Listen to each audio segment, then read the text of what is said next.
For the first time in far, far too long, everything finally seems to be going my way. I wince, even as I think that, and look up from my work at the empty library. Everything stays quiet and still.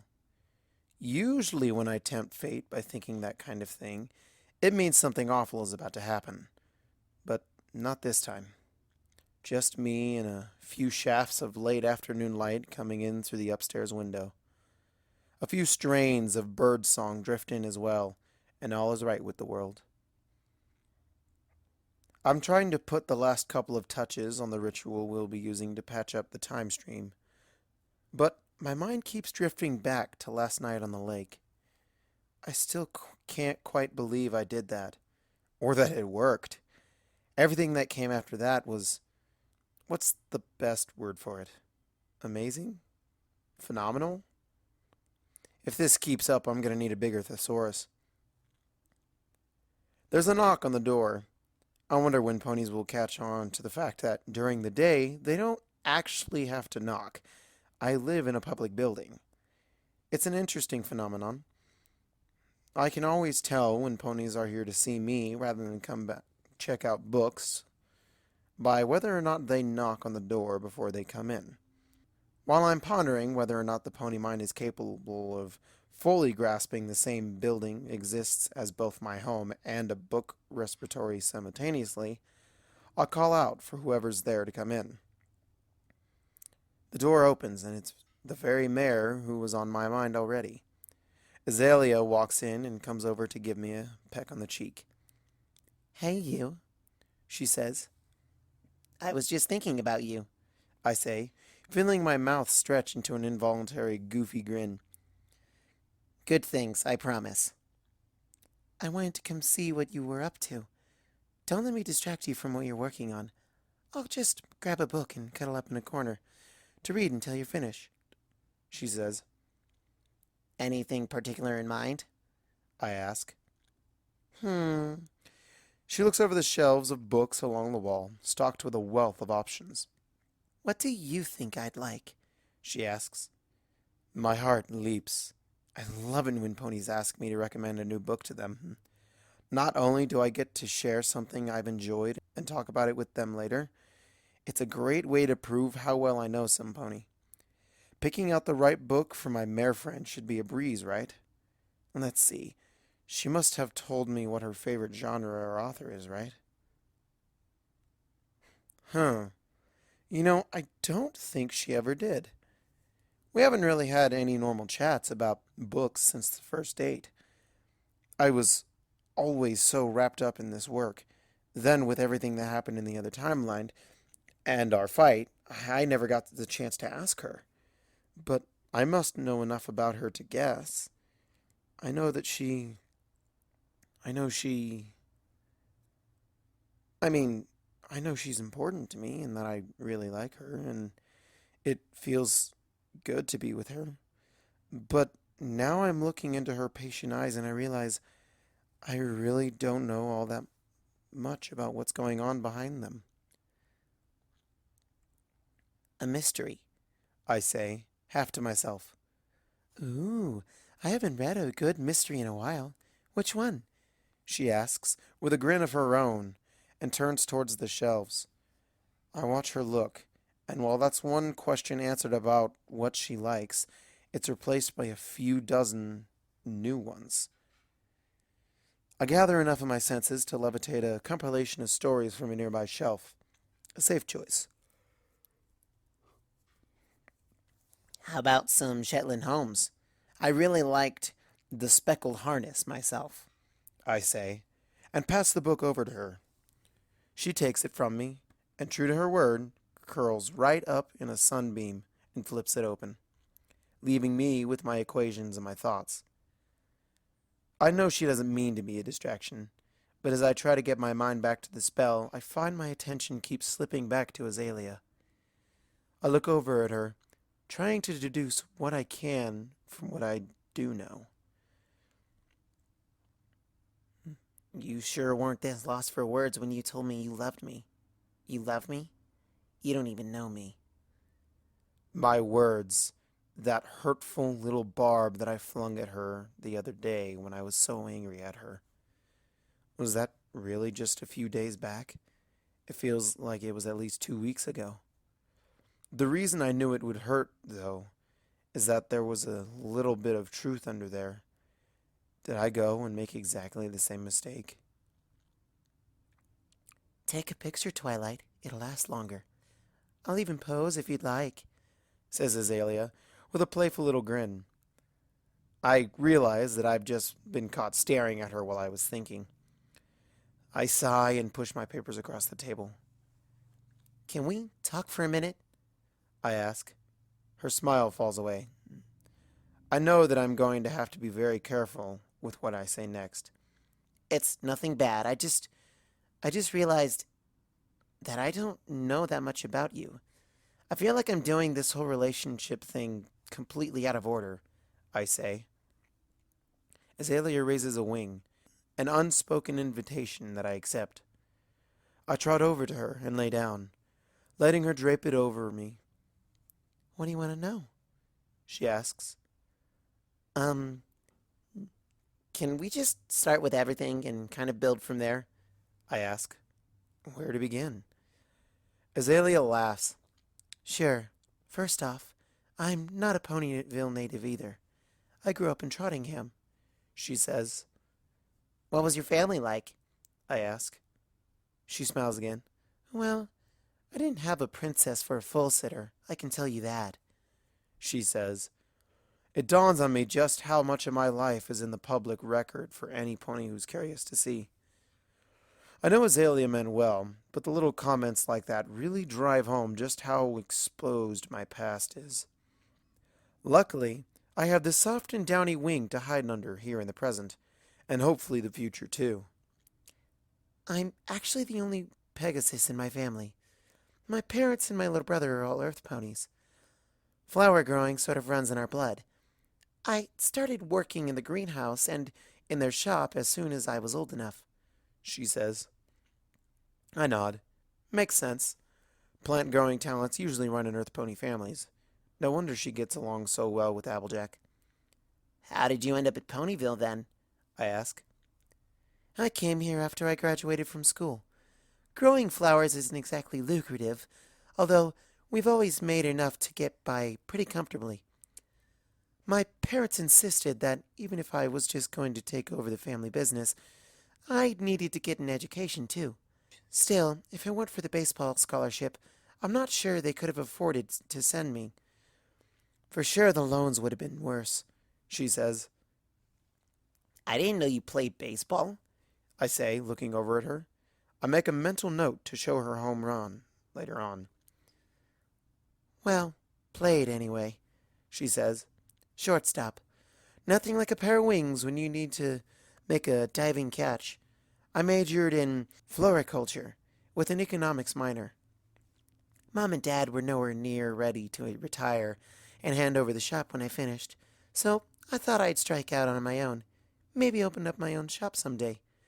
Selling flowers from my garden out of a cart might pay the bills, but I'd like to have something a little more lasting, you know? She asks. She gets a bit of a faraway look in her eyes. It's harder than I thought it would be. Sometimes it seems like I'm never going to get there. You will, I say, without a bit of doubt in my voice, and give her a supportive little nuzzle. Thanks, Twilight, She says, and returns it. Oh, and I'm allergic to peanuts. I giggle. Duly noted. I'll make sure to tell Pinkie Pie no peanut butter cookies at your congratulations on opening up your own store party. Azalea's wing pulls me in a little closer. That might not be for a little while, She says. I'm patient, I say, as I wrap my hooves around her. I have a ton of questions I still want to ask her, but I'm willing to take it slow. Going too fast is what put me in this position in the first place. My favorite color is red, by the way, I say. I like blue, but I'm sure somehow we can overcome our differences, She replies. I smile. It's hard enough to focus through the haze of infatuation when I'm around her, and the way she's caressing my back with her wing isn't helping. I'm sure we will. Hey, I just want to say that I'm sorry about the things I said to you the other day. I was really mad, but you didn't deserve how I took it out on you like I did. I deserved at least some of it. Plus, if you hadn't, then we would have missed out on the best part of our fight, she says. What part was that? I ask. She clutches me and rolls over suddenly, pinning me to the floor. The part where we made up, she says. I lean in, expecting a kiss, but she seems content to just lay her head down on my chest and close her eyes. I follow suit, reveling in the moment. You would not believe how terrible my other date was. The worst part is that I knew she was bad news, and I only even agreed because I was so angry. Then she tried to get me drunk and take me back to her apartment, I say. At that particular revelation, Azalea jerks her head up and looks at me. She tried what? Twilight, that's not okay, she says. That's what I told her. I warned her that if I ever found out she tried that on any other mare, I'd have her head, I say. Azalea doesn't seem satisfied by that. By the time you find out, who knows how many other ponies she'll have done that to. We should get the word out that there's a pony who might try that. At least make sure other mares know what to look for, she says. I frown. While I agree with that sentiment, I'm not going to start spreading rumors and bad-mouthing Algae Bloom to every mare I know. What are you proposing? I ask. We should tell some pony who has a hoof in that scene, so she can spread the word around. We can even leave her name out of it if you want. It's good advice to be careful no matter who's offering the drinks, she suggests. You have a pony in mind? I ask. What about Cloud Kicker? She asks. I groan and roll my eyes at the suggestion. What? Cloud Kicker's just as bad. She'd probably take it as a challenge to see which of them can bed more ponies, I say. Twilight! Cloud Kicker has standards and a conscience. I admit she's a bit on the wild side, but she has a good heart, says Azalea. Maybe Azalea has a point. I know Cloud Kicker has her own little code, but that whole lifestyle just rubs me the wrong way. I mean, she just uses ponies for physical pleasure and then walks away from them without a second thought. Even if it's consensual, I just can't wrap my head around it. I try not to be judgmental, but the way she's just so in your face with the flirting every single opportunity brings the worst out of me. Maybe. I just don't like the way she'll jump into bed with any pony who has a pulse, I say. What, do you think only sleazy and desperate ponies would be interested in that kind of thing? She asks. She's gotten up from her comfy little embrace, and now she's downright glaring at me. Wow, she's getting really mad about this. What gives? That's not what I said, I say. Why would she be so angry at me over Cloud Kicker? Unless she and Cloud Kicker had... Oh, I'm an idiot. Wait, were you in Cloud Kicker? I start to ask. The way she looks away is answer enough. We dated for a couple of weeks. Nothing serious. I had just moved here, and I met a ton of new ponies through her. We had fun, but it wasn't a big deal, she says. I try to picture Azalea and Cloud Kicker together, and then immediately regret it when I find it's all too easy. I thought that Earth pony at the restaurant was your ex, I say. Azalea looks at me, a little befuddled. Twilight, you do know that most ponies have more than one ex, right? Cornrow was my last mare friend before you, but she wasn't my first, she says. You're one to talk. You said the last pony you dated was Princess Luna. I shift uncomfortably on my hooves. Date might be too strong of a word. It was more of a one-night thing. How many mare friends have you had? I ask. I'm not sure I want to know the answer. Azalea thinks about it for a second. If you count school and everything, I guess you're my seventh, she says. I go a little pale. Azalea was with half a dozen other mares before I met her. I look up and realize I missed a question from her. What was that? I ask. I asked how many you've had, if you're not counting Luna, she asks. I'm suddenly incredibly self-conscious and very aware of my own inexperience in this particular area.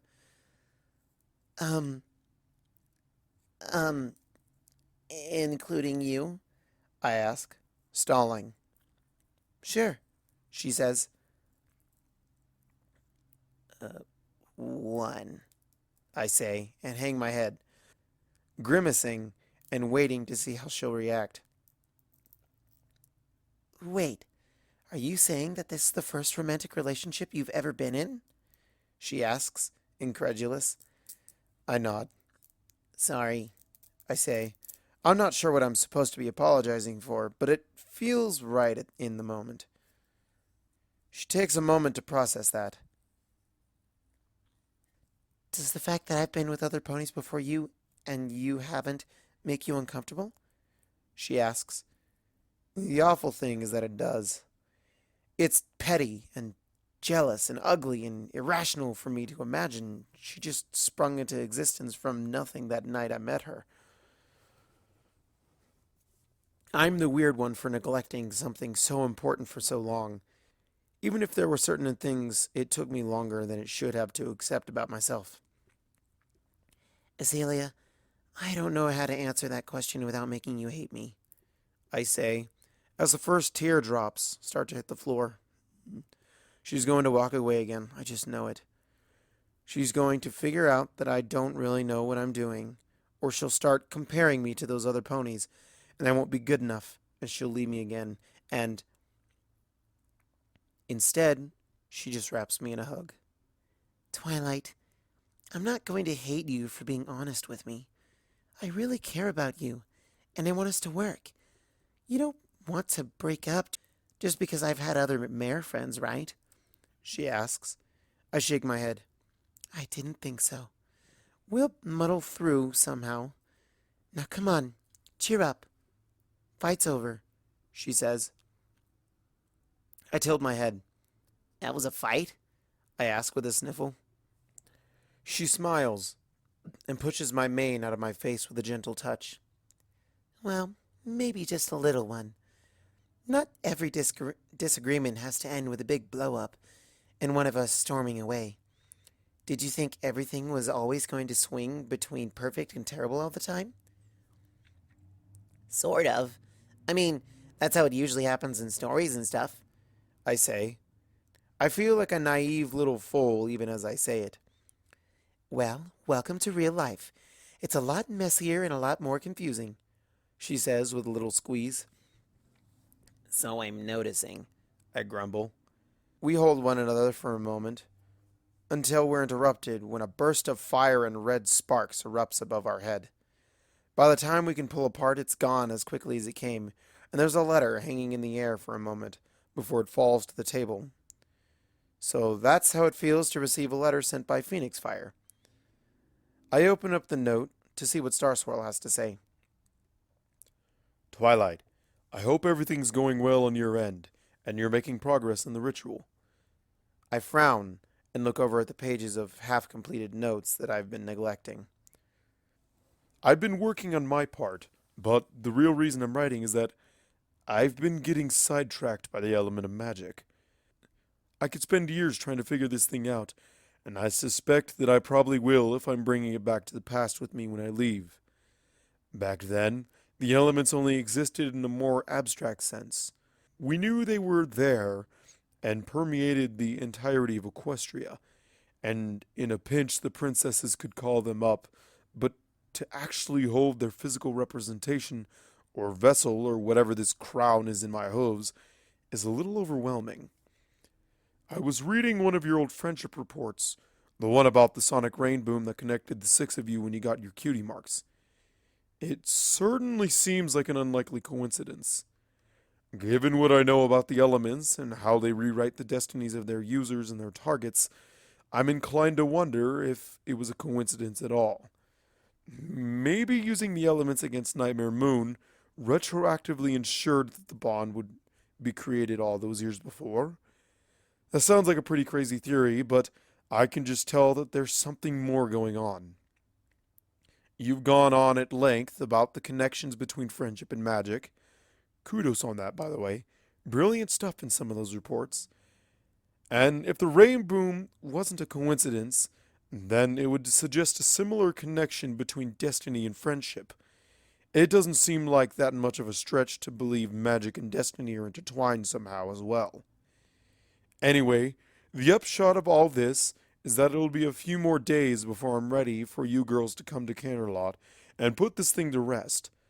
Just let me know when you're done with your part and send me your final draft, so I can start putting them together and make sure everything's in order. Your friend, Starsworld. What does all that stuff about destiny mean? Asks Azalea, who's been reading over my shoulder. I shrug. Probably nothing. Starsworld never published anything about the elements of harmony that I know of, so it's likely just a dead end. I'm not going to risk telling him that, though. So, do you need to go back to work? Sounds like I have longer than I thought. A couple more hours and I'll be done here. I can probably knock the rest of this out later tonight if you want to do something for the rest of the afternoon, I say. I make up my mind. It's time to rip off the bandage. Let's go see Cloudkicker. Azalea looks a bit surprised by the suggestion. Are you sure? You don't have to prove anything to me if you'd rather not, she says. No, I want to. Besides, she's obviously still some pony you trust and care about, and a friend of yours is a friend of mine. I should at least give her a chance, I say, and lean over to give Azalea a peck on her cheek. We head out the door together and make the long, late afternoon walk across the town to where Cloudkicker lives, chatting away. Azalea suggests that after we're done at Cloudkicker's, we swing by a particular deli for a quick dinner together. My stomach grumbles in agreement, and I realize that I forgot to eat lunch earlier, so I'm certainly game. Azalea knocks on Cloudkicker's door. Last I heard, both the original Cloudkicker and her doppelganger, who used to be a changeling, were living under the same roof. The elements of harmony were pretty thorough when they transformed the invading changeling army into the ponies they had been duplicating. While the changelings still have all the memories of their former life, they also seem to have taken on the personalities and even some of the memories of the ponies they became. Given Cloudkicker's proclivities, I'm sure the arrangement is suiting both of them just fine. Cloudkicker opens the door, and confusion turns into delighted surprise as she looks back and forth between Azalea and me. Azalea! Twilight! Hi! I didn't know you were coming by, she says. Azalea gives her a small hug, and if Cloudkicker notices that I'm glaring daggers at her, she doesn't say so. Hi, Cloudy. We were just hoping to talk to you, and Kiki, if you've got a minute. Is she home? Asks Azalea. Cloudy and Kiki? Yeah, come in, says Cloudkicker, stepping in to let us pass. We follow her to the living room, where the other Cloudkicker is sprawled out on the couch, reading a newspaper. She looks up as the three of us enter, eyes darting from one to the other. After a moment, she gets a playful look in her eyes. I like where this is going, she says with a grin. I bite back a snippy retort. Azalea chuckles. It's not a social call, Kiki. At least, not like that. Twilight has something important to talk to you about. I look back and forth between the two Cloudkickers. They seem identical to me. So, one of you goes by Cloudy, and the other one's Kiki? How do you guys decide to start doing that? I ask. Cloudy speaks up from behind me. Well, it turns out that Cloudy has this one spot where if you put a hoof in the inner thigh, her back leg starts to... I hold up a hoof to silence her. Please, stop explaining now, I say. Cloudy implies. Cloudy complies. Twilight, tell them about your date with Algae Bloom last night, prompts Azalea. I wonder if this was a good idea. The first part is hard to get through, and I skip over some of the meaner things I said during our fight. Each time I think I can't keep going, Azalea gives me a supportive little smile and a nod. It's easier once I get to describing the date itself, though, remembering how Algae treated me. Both cloud kickers are looking as serious as I've ever seen them by the time I'm finished. So, I was wondering if you could let our regulars know that she's out there? It would mean a lot to me, Says Azalea, summing up the reason we came over. Cloudy and Kiki look at each other and exchange a small nod. Yeah, we'll take care of it. In fact, I think we'll have a very frank discussion with Miss Bloom about respect and consent. Besides, if Twilight wanted a drunken rebounded fling, I have dibs, Says Cloudy. If Cloud Kicker said something like that to me about Azalea, I'd be really upset, but Azalea just laughs it off. I guess she's just used to it in a way I'm not sure I'll ever be. Thanks, Cloudy, She says, and extends a hoof for Cloud Kicker to tap. Cloudy bumps it and extends a foreleg to give Azalea a chaste little hug. I jump up from where I've been sitting, my head spinning. I want to protest, but I'm not sure what to say. Coming here was my idea, and it's not like Azalea's actually said or done anything wrong. The other three mares are all looking at me, curious. Would you mind if I went and grabbed a glass of water from your kitchen? I ask, lacking any better excuse. Azalea frowns. Go ahead, Twilight. It's just through there, Says Kiki. I turn to go as quick as I dare. I get into the kitchen and let out a long and ragged breath. My heart is beating a lot faster than it should be. I run the water from the faucet and splash a little on my face to calm myself down.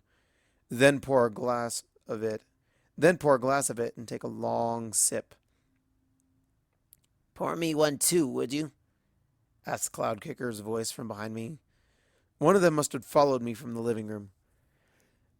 I take down a second glass and fill it before using my magic to pass it to where Cloud Kicker is waiting. She takes a sip of her own. So, you and Azalea, huh? She asks, sitting at the kitchen table and motioning for me to do the same. Yeah, me and Azalea, I say, trying to sound casual about it. I was still part of a hive back when those two dated the first time, but I do have a few memories of it. Those were a fun couple of weeks, but they were both ready to move on by the end of it, so stop stabbing yourself in the hoof by acting so jealous, She says. I'm not jealous, I say. I'm not sure who I think I'm fooling with that particular claim. Kiki smiles. Twilight, Azalea's not the kind of mare where you need to worry about that sort of thing. Besides, I saw how she was looking at you back there. She certainly did never look at Cloud Kicker that way. How do you mean? I ask. I didn't notice anything like that. Let me put it this way. If I were still a changeling, I'd be trying to figure out the best way to wrap you in a cocoon and stick you down in the basement somewhere while I fed off of that look for the next 3 months. She says. Thanks, I guess? You're very welcome, Says Kiki, and takes another sip of water. Azalea mentioned that you two were going to Reuben's Deli for dinner this evening, right? Yeah, why? I ask. Here's a piece of Azalea advice. When you get your sandwiches, give her your pickle, Says Cloud Kicker. I don't know what that means, but it doesn't sound like something I'd be comfortable doing in public, I say, as I try to puzzle out the innuendo. Cloud Kicker snorts, and a bit of water goes up her nose. She coughs a few times and wipes it away. That wasn't a euphemism, Twilight. Azalea loves pickles. Offer her yours, and you'll score major mare friend points, She says. She reaches out a hoof across the table and pats mine. I know how you think of me, but if you and Azalea make each other happy, then I really want to see it work out for you two. She actually sounds heartfelt. I try to look at her with fresh eyes, try to see what Azalea does. I realize that this must be just a little bit awkward for her, too. Thanks, Kiki. I really appreciate that. I say. What the hey? I open my forelegs for a friendly hug, and she moves over to accept it. You know, if you and Azalea are ever feeling really appreciative, She begins. I back away from the hug and give her a flat look. She grins. I'm just teasing, Twilight. Relax. Turnabout is fair play. Just teasing? Oh, that's too bad. I was going to say maybe. I say, teasing back. Her wings, snapping open, knocks her glass of water off the table and it shatters when it hits the floor. Everything all right in there? Asks the other Cloud Kicker's voice from the living room. We're fine, I call back. Your double here just doesn't have any self-control. I know. Isn't she great? Asks Cloudy. Kiki has recovered enough to speak again. That was a joke, right? She asks. I grin. Probably, I say, and walk away. You know, I'm starting to see why she does that all the time. I head back to the living room with Kiki following me a moment later. We leave Cloud Kicker's place and head for the deli. Sure enough, the pickle thing works like a charm.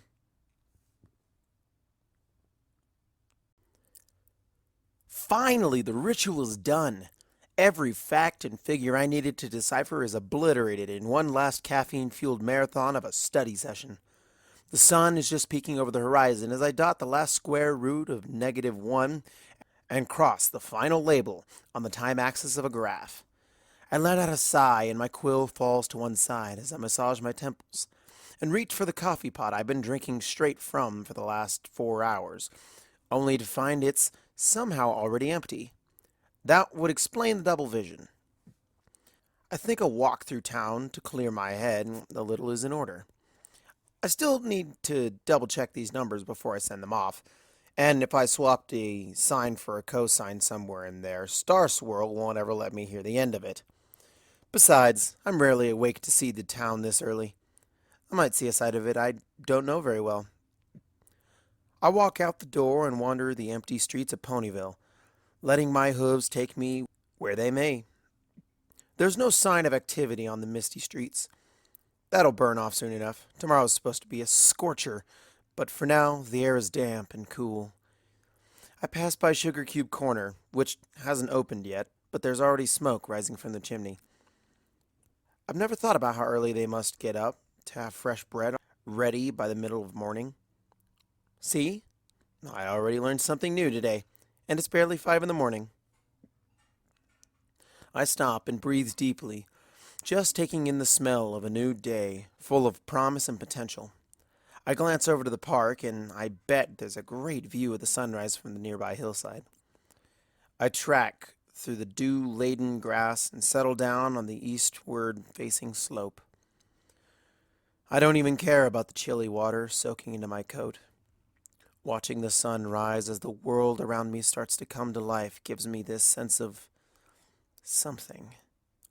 Renewal, I guess you might call it. With the ritual finished, if not actually cast yet, I feel like I can look back at the last couple of months and how completely consumed they were with all this time loop nonsense. Relaxing here, though, with the first rays of sunlight washing over me, I feel like I'm getting a new start, too. Like I'm on the cusp of something bigger and more important than all that, and I can't wait to move on to the next chapter of my life. Wow, sleep deprivation makes my inner poet awfully loquacious. My eyelids sink to half-mast. I can't sleep now because... How long has it been since there was no compelling answer to that question? I don't even care is the last thing I think before I drift off right there on the hillside, a smile on my face. I'll miss you. I say. I'm getting a few embarrassing looks from passers-by and the other ponies on the train platform. When I'm with her, I take them as a compliment, rather than something I should be humiliated by. It's not too late to change your mind, you know. Come with us to Canterlot. Azalea laughs.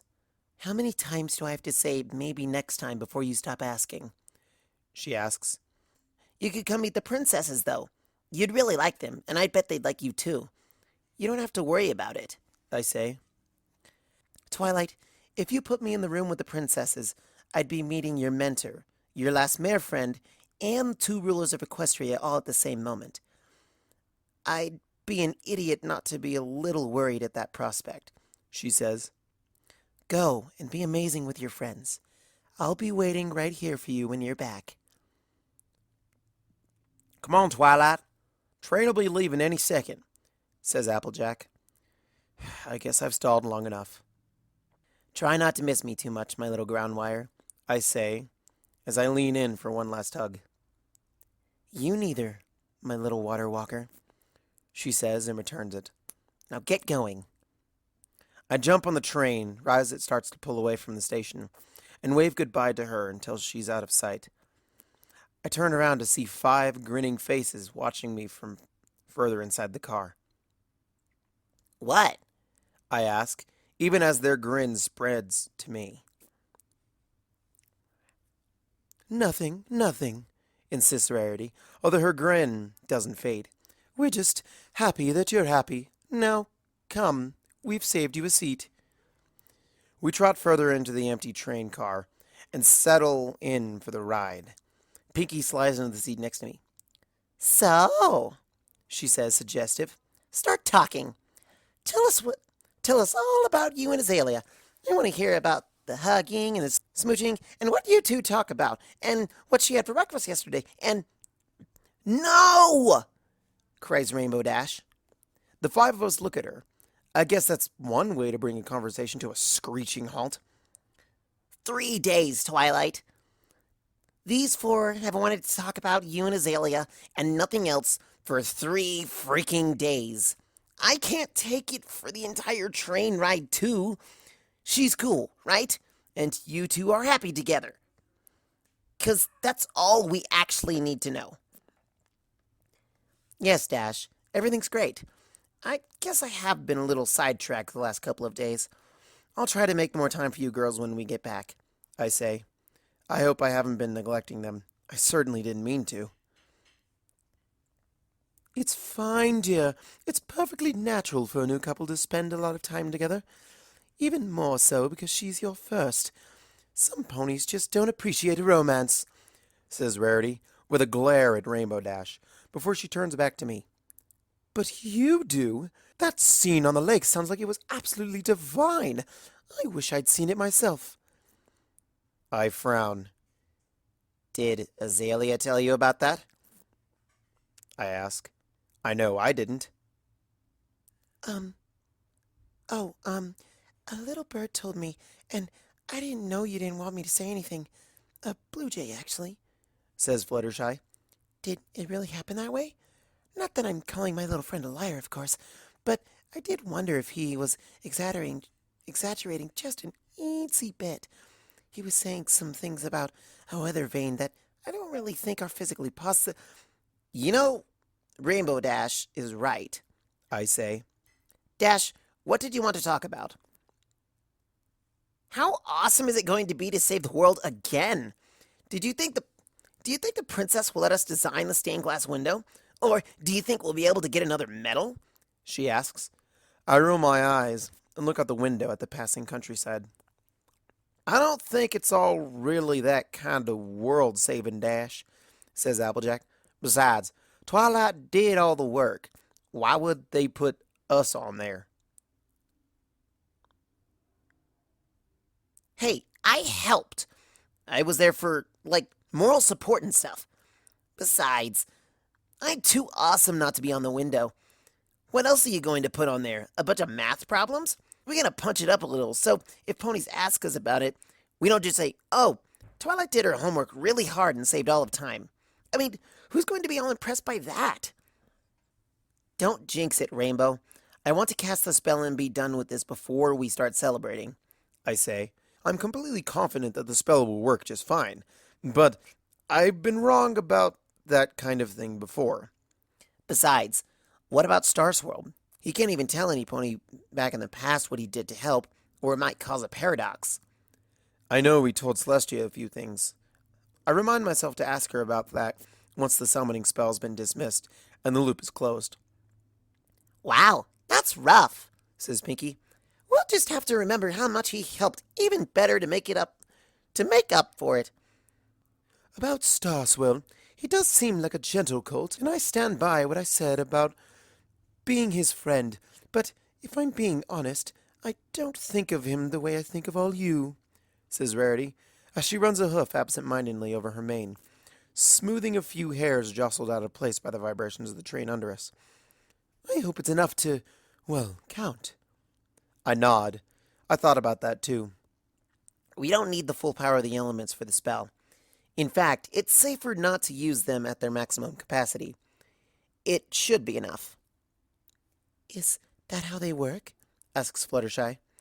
I mean, if we become even better friends than we all are now, will they get better somehow? I shrug. I don't really know. The elements are strange. I've never been able to figure them out exactly, and Celestia says that it's not worth worrying over. It's not like I can take them apart to see how they work either. They're too important to risk any sort of experiment that could damage them. They work, and that's good enough, I say. It's something that annoys me more than I let on, to tell the truth. But I've made my peace with the idea that this particular mystery isn't one I'm going to solve, barring some new development or insight.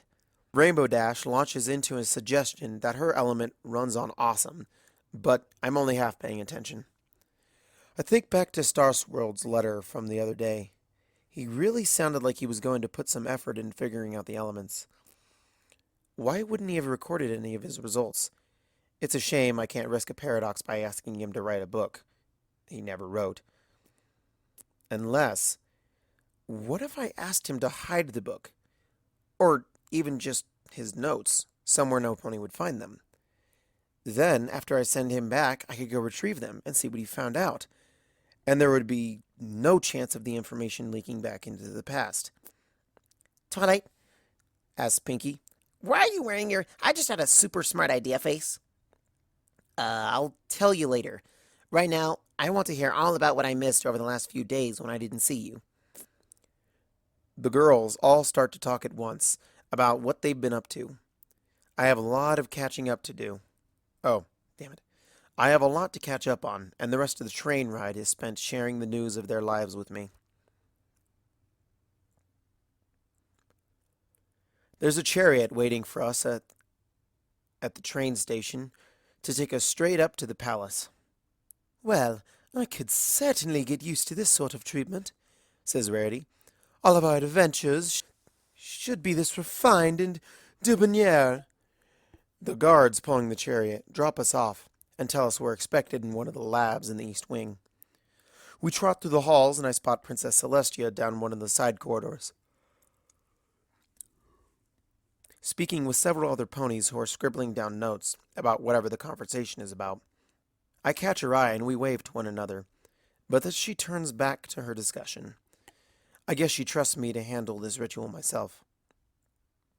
We reach the labs, a shielded and isolated area of the palace where all sorts of experimental magic research is performed. Luna had them built for her own personal use when she got back from the moon, and while the facilities aren't quite as big as the labs at the academy, all the resources and equipment are top of the line.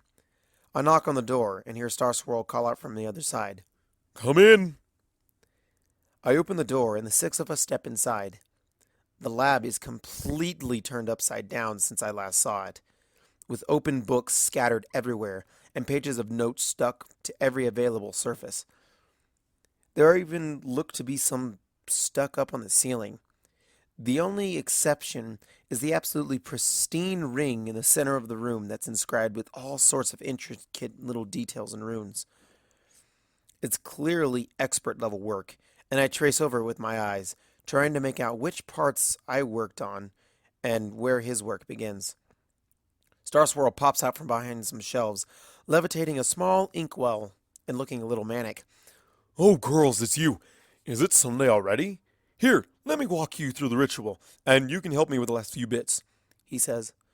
Star Swirl begins to explain the finer points of the spell we've designed, although by the end of the second sentence, I'm pretty sure he and I are the only ponies who are following the explanation. That's great and all, I suppose.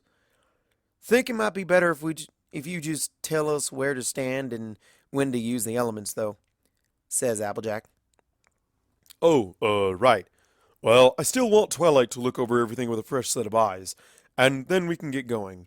And I, need to find your element again, actually, Says Star Swirl. What do you mean, find it? The chest is right over there. What happened to it? I ask. Star Swirl suddenly seems eager to look anywhere except at me. Well, I had taken Honesty out to check a theory I had about some of the engravings on its inner surface. But while I was looking it up, I came across something else that gave me an idea, and I needed a bookmark. I bury my face in my hooves.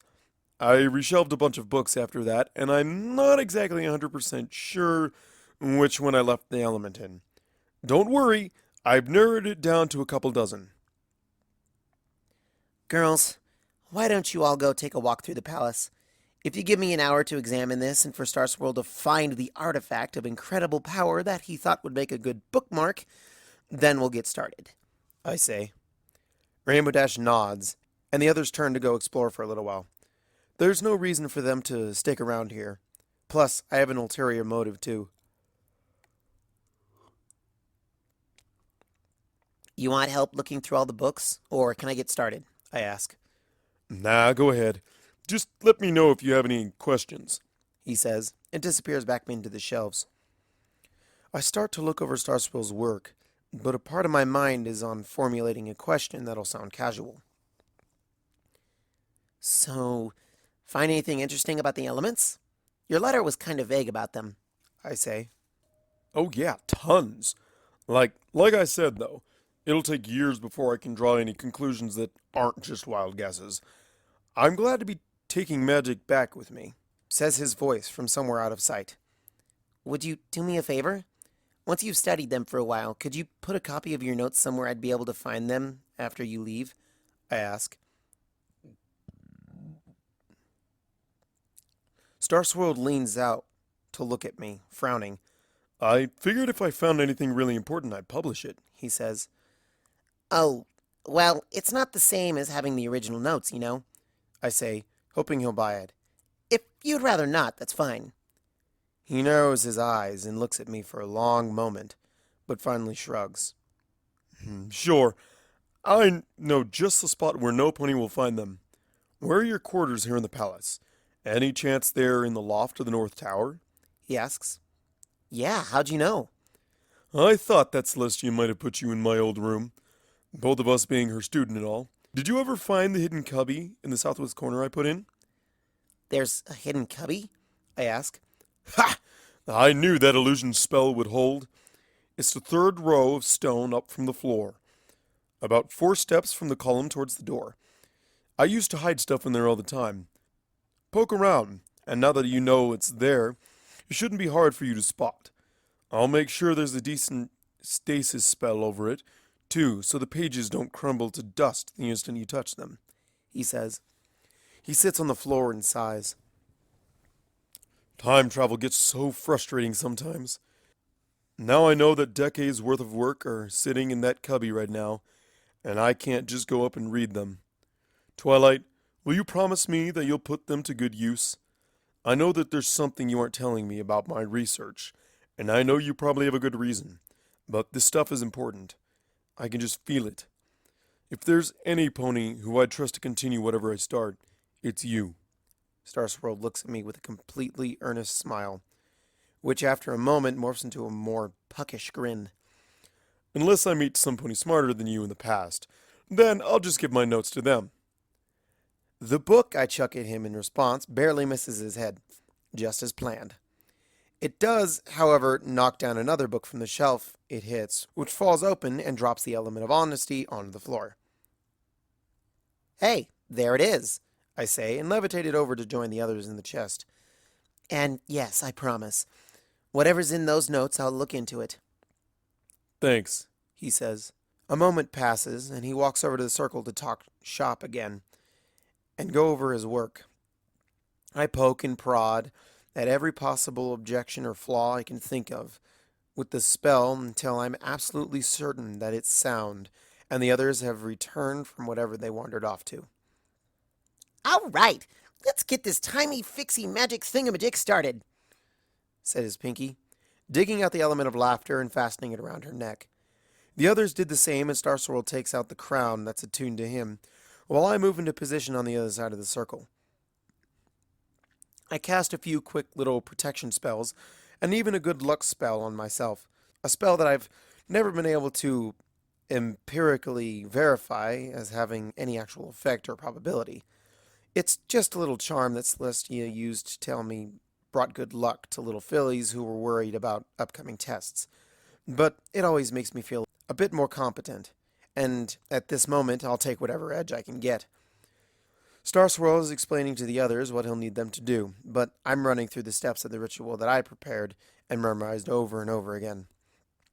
I know this spell like the back of my hoof. Soon, it's time to finally start. I'm so ready to get this over with that at last I nod to SoL, and the element of magic on his head begins to glow. The other elements begin to glow themselves in reaction. I don't see much of what happens after that, because as the first trickle of power from SoL enters my spell, I'm caught up in it, and nothing happening over there matters to me anymore. Even though I prepared myself for it as best as I could, the sensation is incredibly overwhelming, as I suddenly feel myself in each of those time loops again, but like I'm a detached observer rather than actually reliving it. I furrow my brow and try to tease out an individual one, and as I get a firm grip of it, there's a pulling sensation. I blink, and suddenly I'm in the streets of Canterlot, watching another me dressed up in a cocktail dress and wielding a chainsaw against a pack of changelings be to devastating effect.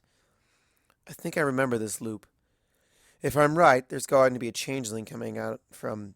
Yep. Ooh, right in my neck. I remember how much that hurt, although only momentarily. I find it a little odd that watching myself being brutally murdered doesn't really faze me, either as a side effect of the spell, or because I've gotten just that cynical. I'm hoping it's the former. Now for the tricky part. I envision myself finding the thread of this timeline, its existence, and fastening it to my tail. It's not a literal string, of course, but boiling down an incredibly complicated feat of magic into the proper metaphor is a huge part of being a successful mage.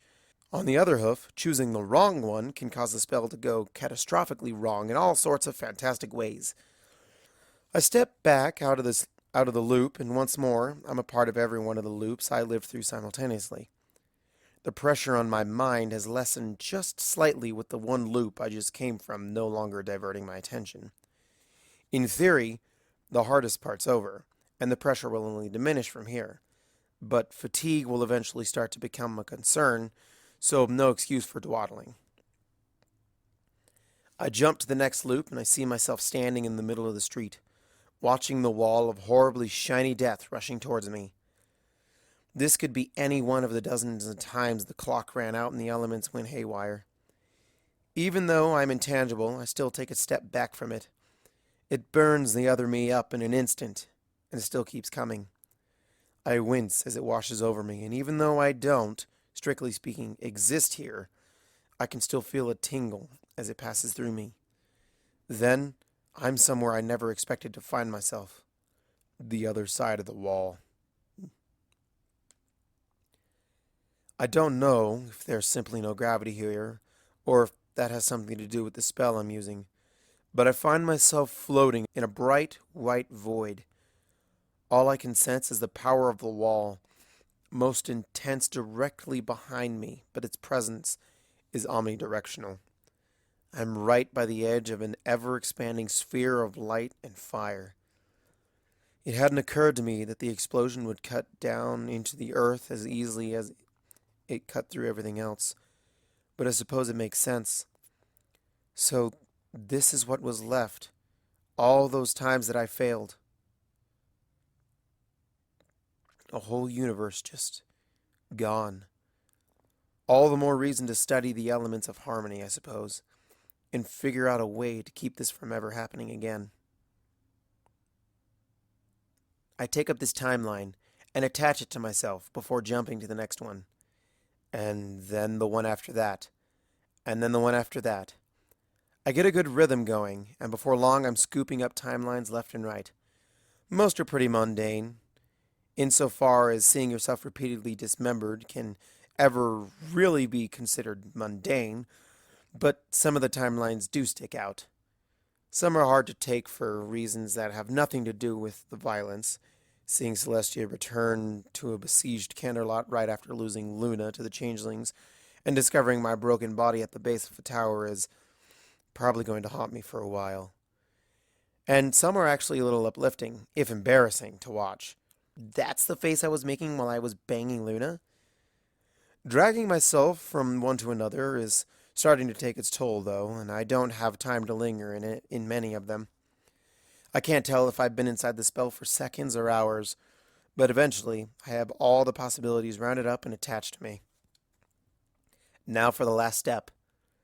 I picture myself pulling and twisting all the different threads into one, and tracing them all back to their common origin point, the library, where I cast the loop spell in the first place. I shudder a little bit in anticipation of what's going to come next. I take a deep breath, briefly wondering what I'm breathing exactly, and with a single cut, sever every one of the strands from the timeline I'm in now. The backlash hurts. A lot. It also breaks my concentration, and the spell ends as my eyes snap open. I'm back in the library, with 6 pony-shaped fuzzy blobs hovering over me. "How you feeling, Twi?" asks the orange one. "Tired," I say. It's true. I feel absolutely and completely drained. How long was I? Only like 5 or 10 minutes, says the light blue one, although there are a few hints of a bunch of other colors around the edges. Gonna take a nap now, 'kay? I ask. I'm unconscious before any of them can answer. I bolt upright in the bed some pony must have moved me to, drenched in sweat and gasping for breath. Twilight, don't worry. Everything's fine. You're safe, says Fluttershy, who's sitting in a chair at the foot of the bed. I look at her for a second before I close my eyes and nod. And when I open my eyes again, I can identify the room as one of the guest rooms. Fluttershy and I are the only ones awake. The other 4 are napping on sofas and other furniture around the room. I glance at the window and it's dark outside. I must have been under for hours. I think I was dreaming about something. I can't remember, though. Jumping between all those different realities has given me a splitting headache. Just lie down. Princess Celestia says you pushed yourself much too hard with that spell, and you've been unconscious all afternoon and evening. You need to rest now. So bright, I say, even though I'm only vaguely aware of why. so bright behind the wall. Even when I closed my eyes, it just kept coming through. So much nothing. Shh, it was only a dream. Close your eyes now. Luna says she'll make sure she's watching over you tonight, and we're all taking turns staying up in case you need anything, she says. I lower my head back down to the pillow, and even though I'm still exhausted, sleep proves elusive. Too many awful memories dredged up by that spell. I must have drifted off at some point, though, because I wrinkle my nose when I find that there's suddenly sunlight hitting my face, and sit up again, feeling more like a living pony than I did a little while ago. "You're awake," says Pinky. I look around and it seems that I'm the last one up. "If you hurry, we can still make breakfast." I roll out of bed and stretch. We head down to the dining room, and even though it's mid-morning, late enough that we have to hurry to snatch up a plate full of food before the serving trays are cleared away, Luna is still awake and chatting with Starswirl and the others. Hiya, princess! Shouts Pinky, entirely too cheerful. I'm not that awake yet. You're up late, or maybe you're up early, or maybe you're up both. It is unnecessary for me to sleep every day. I thought I'd pull an all-dayer and spend a little time with you all to congratulate you for solving this issue, she says. And by you all, she really means Starsworld. It suddenly occurs to me that if the timeline is fixed, there's nothing keeping me from sending him back to the past. In fact, the longer he's here, the more likely it is he'll accidentally learn something he shouldn't. But then I see the way Luna is looking, no, staring at him, any time he looks at anypony else, like she wants nothing more than to commit to memory every single moment she has left in his presence. One more day won't hurt. It doesn't. The 8 of us actually have a really good time together. We even managed to drag Luna out of the castle that afternoon for some sightseeing and shopping around Canterlot. Of course, she's the center of attention wherever we go, but eventually the other ponies get used to her presence and stop the constant groveling. The day absolutely flies by, and by early evening, we reach a consensus that it's time to go back to the castle. Starswirl gives our friends a goodbye hug as each of them wish him well, and at his request, he and I go to Celestia's private office. The princess is at her desk, filling out some paperwork, but puts her quill down when we enter. Starswirl, Twilight, what a pleasant surprise. Thank you both for your hard work these last couple of weeks. I know it's been disruptive for both of you, but it was wonderful to see you again after so long. I'll cherish the time we got to spend together, and I know Luna will as well, she says. Thank you, Princess. It's been interesting. I'm sorry I won't be able to tell you very much about it when I get back to the past, says Starswirl. He bows his head for a moment. Something happens between us, doesn't it? It isn't really a question. Celestia looks away. You know I can't answer that. Starswirl nods.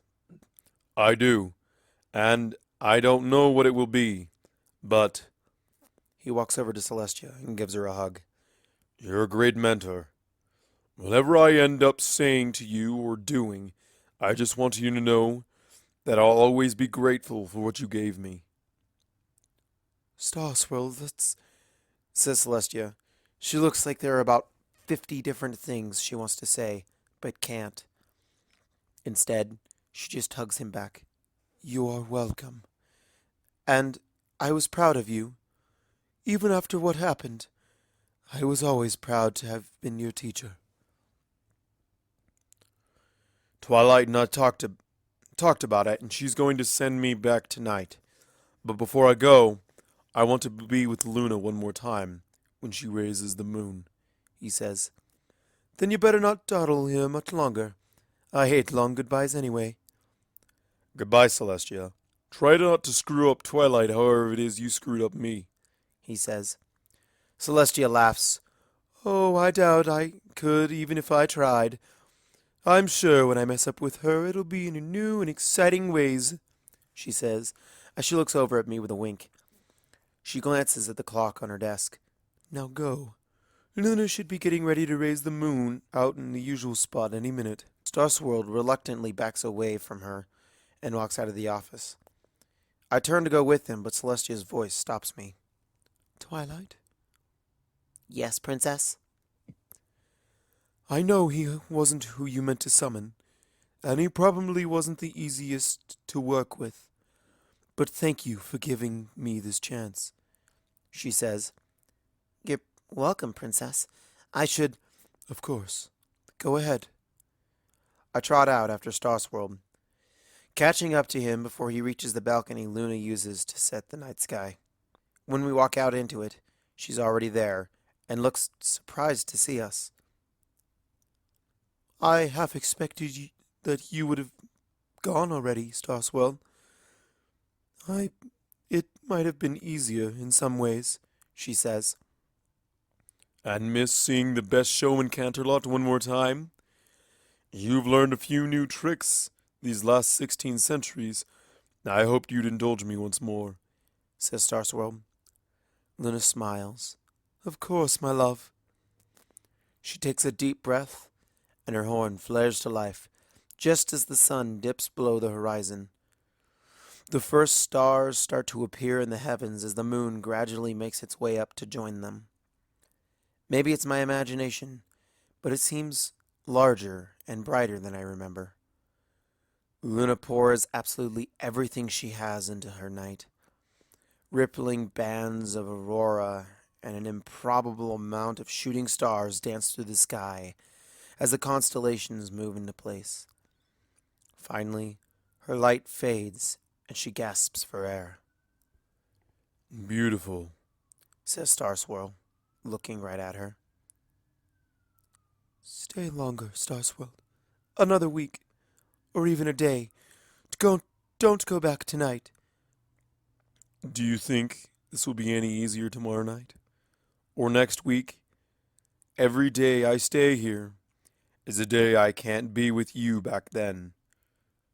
Some of us get older after all.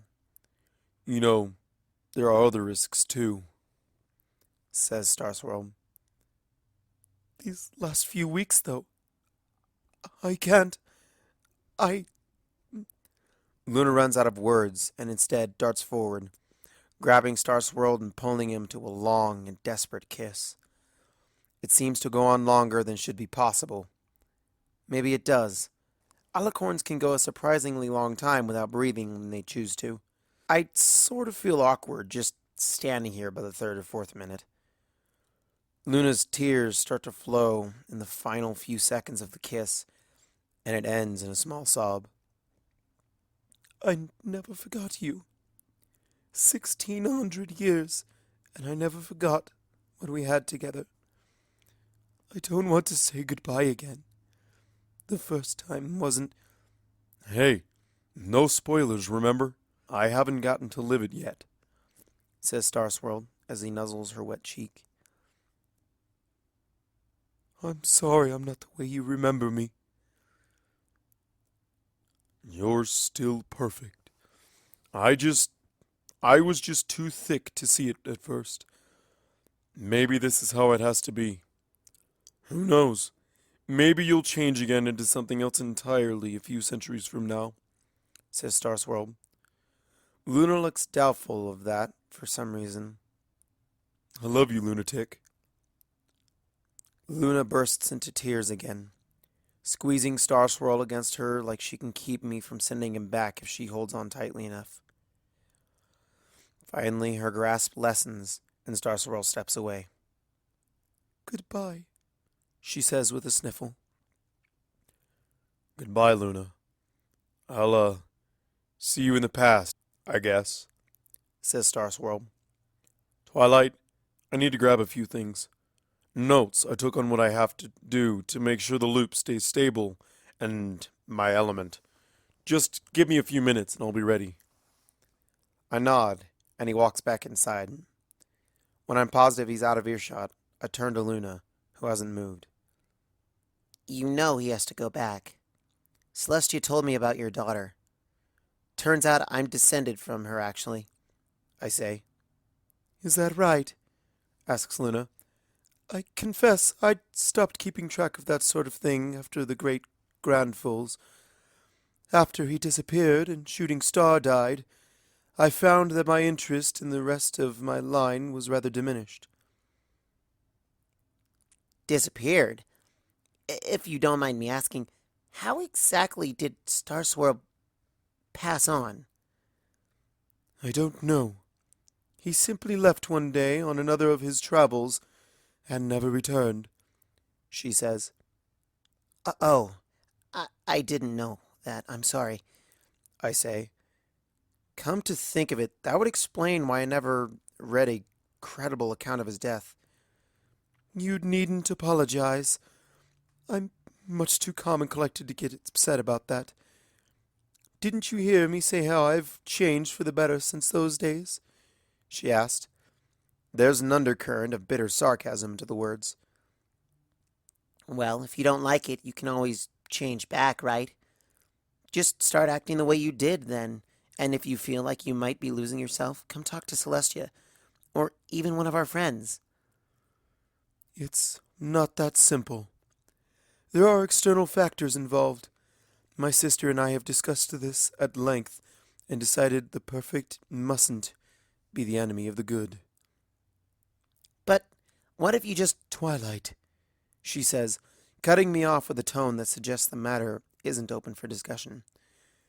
Do you remember our conversation back in the infirmary? Some things are best left in the dark, and this is one of them. Now, if you don't mind, I would rather be alone with my thoughts right now. She walks back inside the palace without waiting for me to respond. I stay out there for a few moments to give her a head start out of the respect of her privacy, before I head inside as well and turn towards the lab, as that's where Starswirl had been keeping most of his things while he worked on the spell. As I walk in, he's gathering up a small sheaf of papers, and his element of magic is sitting on the table nearby. Is that everything? Anybody else you want to say goodbye to before you go? I ask. Just one. He says. He walks over to me and lays a hoof on my shoulder. You. Thank you for everything, Twilight. It's certainly been interesting getting to know you. I know that there's all sorts of information you have to keep from me, but can you tell me just one thing? What? Do I really have to grow a beard? He asks with a fake frown and his best attempt at giving me puppy dog eyes. I laugh and hug him. Afraid so. Starswirl, the clean-shaven, just doesn't have the same ring to it. I'll miss you too, though. Who knows? Maybe we'll both meet up again sometime in our relative futures, He says. After what happened with the loop? I don't think I'll be messing around with any more of your time spells, I say. About that, it actually wouldn't be that hard to fix. I've already thought of a couple of ways you could build in an escape clause, plus a way to resolve individual loops so you wouldn't have to go through that whole ritual we just did every time, he says. What did you say? I ask. My hug gets tighter. Any resemblance to a chokehold is purely coincidental. Are you telling me that the version you left for me to find is intentionally incomplete? Twilight, air! He gasps. I reluctantly let go of him and he inhales. I'm sorry, Twilight, but what choice do I have? If you never cast the version that almost breaks the universe, Then I never summon you and you never get the idea for it in the first place. I fucking hate time travel, I say. So, what was the point of any of this? maybe there wasn't one. He says as he levitates the element of magic from the nearby table and puts it on. I'll put a copy with a fixed version in that cubby with the rest of my notes. I'm sure you're going to run right up there as soon as we're done here and see what I wrote anyway. I blush. I didn't think I was quite that transparent. It's what I would do too. He says. I won't keep you. Goodbye, Twilight. Have a good life. I'd wish the same, but I don't have to. One spoiler, Starswirl. The rest of yours is going to be fantastic, I say.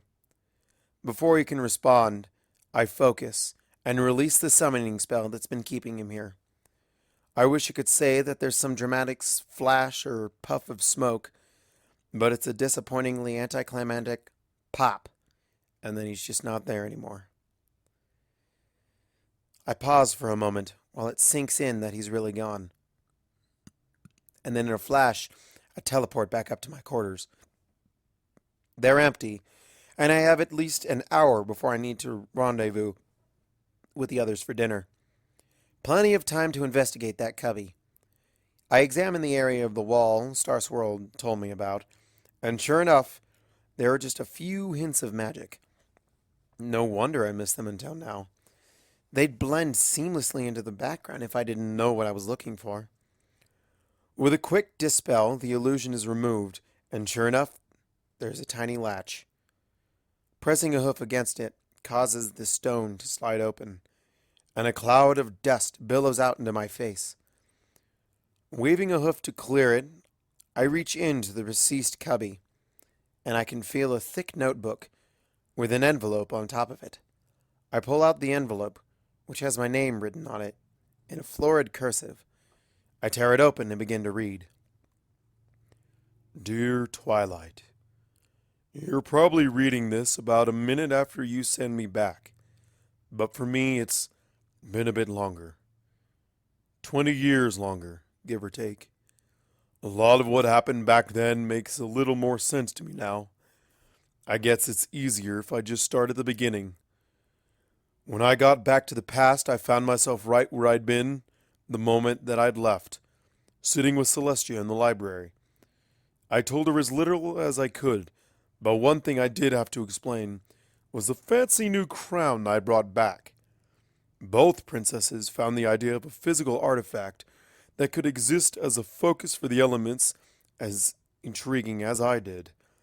A few weeks later, Luna took the crown and disappeared without a word to anypony, not even Celestia or me. She didn't return for nearly a year. When she did reappear, she had 5 necklaces she said she had recreated based on the design of the crown. I'm pretty sure they're the same necklaces your friends use in your time, although the gemstones are differently shaped. They're probably capable of altering their own physical form to match their bearers. Celestia and Luna got into a huge fight over the elements, one that raged on and off for months. Celestia felt that even the existence of such powerful tools that could be wielded by mere mortals, rather than just the 2 of them, was a gigantic threat to the stability of Equestria, and wanted them sealed away.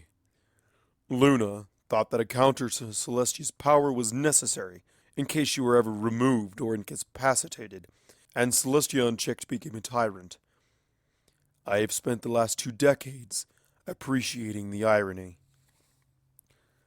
Luna is the most important pony in my life. We have a daughter, about 15 now, and quite the magical prodigy herself. I almost named her Twilight Sparkle, but Luna knows that name from the nightmares I have about the other timeline. Instead, I picked Shooting Star, the alias you made up for me when we were trying to hide who I was from the Changeling Queen. It reminds me how different the same pony can be when they're at their best versus their worst, and to try and be a bit better myself. I hope you don't mind. I have to know what the elements are going to do to her, how they changed her between now and your present. I studied the elements, obsessively, and that's what led to my falling out with Celestia. She didn't even want them to exist at all, and of course, I couldn't tell her why it was so important to me. I'm glad that you're getting this copy of my research, because I'm pretty sure that once I'm gone, she's going to have it suppressed. I bet you've never seen it in your time, have you? That's what you didn't want to tell me. I'll keep looking into it, and I'll try to keep these notes as up to date as I can. But it's more important they aren't found until your time. Despite all that, you were right.